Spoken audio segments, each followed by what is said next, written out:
উঠো তাড়াতাড়ি। আরে উঠো না, আমি প্রেগনেন্ট। তুমি কি? হ্যাঁ আমি প্রেগনেন্ট, এই যে দেখো।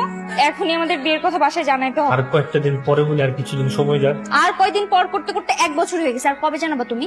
বাচ্চা কাচ্চা যখন জন্ম নিবে তোমাকে আব্বা আব্বা বলে ডাকবে তখন। কিছুটা দিন ওয়েট করো, কিছুদিন পর আমি নিজ থেকে সবকিছু বুঝ ম্যানেজ করবো। বাস তুমি এখনই বলবা, কল দিয়ে বলবা যে একটা খুশির সংবাদ আছে। খুশির সংবাদ?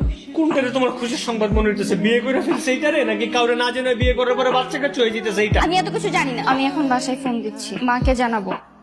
হ্যালো। হ্যালো মা। আচ্ছা মা শোনো, আসলে মা আমি ফার্স্ট ইয়ারে থাকতে অন্য মেয়ে একটা ছেলেকে বিয়ে করেছি। আমরা একই বাসাতেই থাকি। এখন আমি প্রেগনেন্ট, তোমরা নানা নানি হতে চলেছো আর আমি মা হতে চলেছি। আল্লাহ হাফেজ মা। রাইসা রাইসা শোন, এনো আমি যেভাবে জানাইছি তুমিও তোমার বাসায় এভাবে ফোন দিয়ে জানো। বাবা নিশ্চয়ই মা বাবাকে সব জানিয়ে দিয়েছে। কি করবো আমি এখন? এনো তুমি কথা বলো। হ্যালো, আসসালামু আলাইকুম।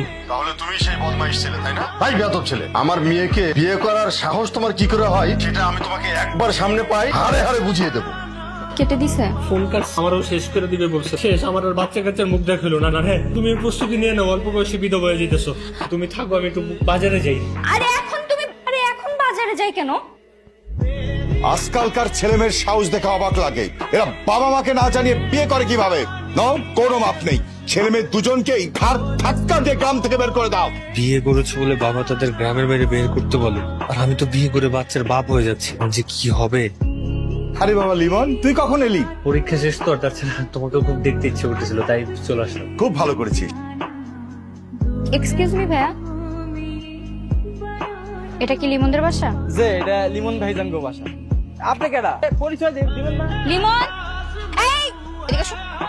তুমি এখানে? তুমি যে বাজারে যাওয়ার নাম নিয়ে উধাও হয়ে গেলে দেখতে আসলাম। এই বাজারে আসছো? ভাইজান মাইয়াটা কেডা? তোর এটা কিছু জানা লাগবে না, তুই ভিতরে যা। ওই বলতে পারতেছো না যে আমি তোমার বউ? যাও এক গ্লাস পানি নিয়ে আসো।